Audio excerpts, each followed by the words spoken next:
Okay guys, today's video is all about supplementation. Should you or shouldn't you invest in supplements? Okay, now the people who are against it are going to tell you you should get your nutrition from food. And they make a really good point. You should. Here's the problem with that though. Unless your diet is very varied, right? You're getting a lot of fruits and vegetables of all different kinds and whole grains and beans and legumes and nuts and really clean proteins and wild caught salmon, then arguably there might be a few gaps in your nutrition. So vitamins and minerals, those are micronutrients. In order to get your RDA, which is recommended daily allowance of each, you need to make sure your diet is varied. Now, on top of that, we have another issue. Let's say you're doing great and your diet has a ton of variety in it, but maybe the soil that the fruits and vegetables are grown in is depleted. So think about it. All the nutrients that these plants absorb comes from the soil. If the soil is over-farmed and it isn't composted, which means they put all that good stuff back into the soil regularly, then that raspberry might not have all the vitamin C you think it does, and so on.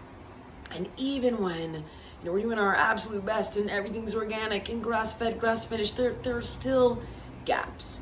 So for me, I see supplementation kind of as a safety net, right? It just fills in the gaps that might be occurring in my diet because I'm not eating varied enough, or the source of the food, the nutrition, comes from depleted soil. Totally possible. Okay, let's say you're thinking, all right, I'm doing this. I'm gonna supplement. I'm gonna invest the money. Great. Investing the money is important. Quality counts. There's a lot of junk out there. So you might buy a supplement thinking, fantastic, I got a 90-day supply for $10. But what you might be getting a 90-day supply of is a bunch of fillers, synthetic vitamins, artificial colors, artificial fats, all kinds of chemicals. I've seen it a million times. Look at the label.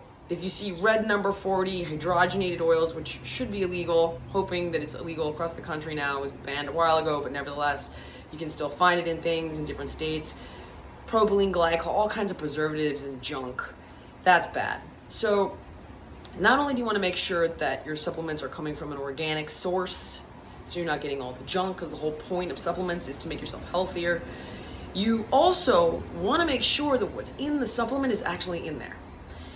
There are a couple of third-party organizations that will check the ingredients. So there's one, I believe it's called NSF Labs. I could be getting that wrong, but this one I'm sure of. It's called consumerlab.com. So you can go on and you can look up the supplement and see if it's been tested, if they've done their homework, if what these people claim is in there is actually in there.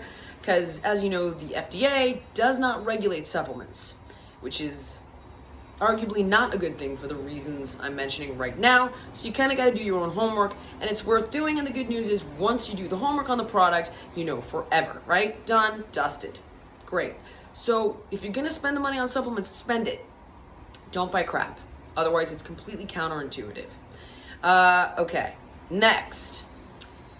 What should you supplement? Well, never treat a condition with supplements.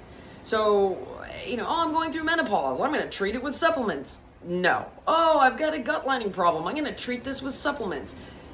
Don't treat a medical condition with supplements. That is not the point. See your doctor. If your doctor turns around and says, oh yeah, this gut lining pill is great for your Crohn's, awesome, fantastic. But don't take this into your own hands and think like, I'm just going to treat this myself. I've seen people do crazy stuff like this. Terrible idea. That is not a reason to supplement. Remember, supplementation is to fill in gaps in your nutrition. What should you take?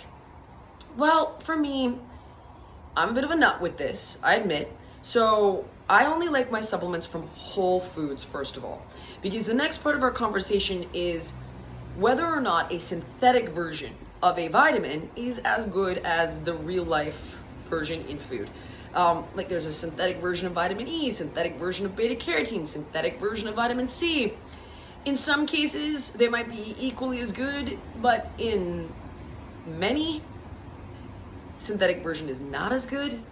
And then you can get into the conversation of bioavailability. Are these synthetic vitamins actually being absorbed by the body? Are we just peeing them out, right? Are they doing what they're supposed to be doing?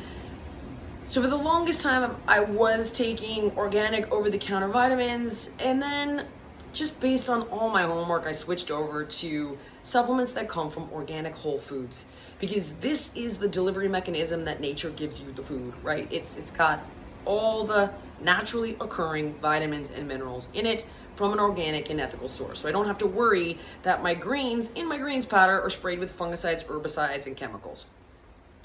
As I told you, if you're gonna invest in it, right? Or don't invest at all. Okay, because if you don't make the proper investment, you're gonna get a bunch of crap you don't want. And as I said, it's counterintuitive.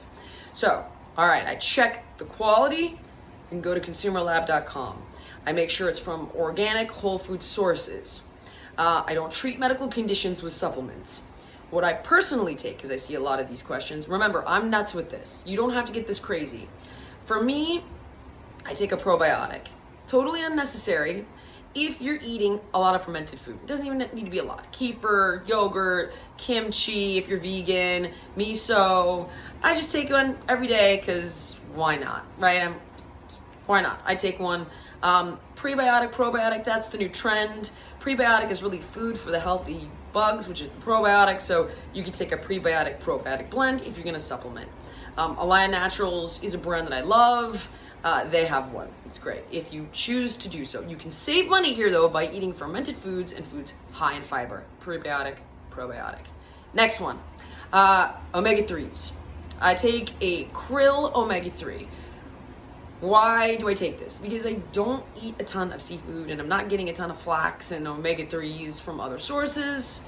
I just don't. I don't eat a ton of wild salmon. So I take a krill-based omega-3. Why krill? Because automatically I don't need to worry about mercury that you find in big predatory fish, and krill oil is more stable than fish oil. It doesn't go bad as easily. So I choose krill. If you're getting some wild salmon once in a while and you're getting some walnuts and some flax and you're really good about this, you can save money here. I take a greens powder, and this and a reds powder supplement for a multivitamin for me. So here's why. I take an organic, whole food based reds powder and greens powder. There's one called Miracle Reds. Not being paid to say this, I just take it. It's a little company. And I take the Alliance Naturals greens. So here's what I get out of those. I don't have to take 50 things. And as I said, I can be a little nuts. So the greens powder has adaptogen blend, antioxidant blend, and all the greens. The reds has all the reds, and I'm like, this is a massive swath. I've got everything covered here. I don't need 50 things on my counter. I don't need the ashwagandha, the turmeric, the makwai berry, the cordyceps, the reishi, because believe me, I've done it. So I just take these two things, put a scoop in water, down, and I don't bother with a multivitamin anymore. Both are from organic whole foods. Last but not least, I also take a multi-collagen. Again, this one's totally up to you. Obviously, this is not a vegan product. I don't have a vegan alternative for collagen. Whereas if it was a protein powder, we've got a lot of options. Collagen, on the other hand, we don't. So if you are not vegan, I love this product because your body is literally made up of a ton of different kinds of collagen, right? The lining of your intestine is one collagen, your hair, skin, and nails is another collagen.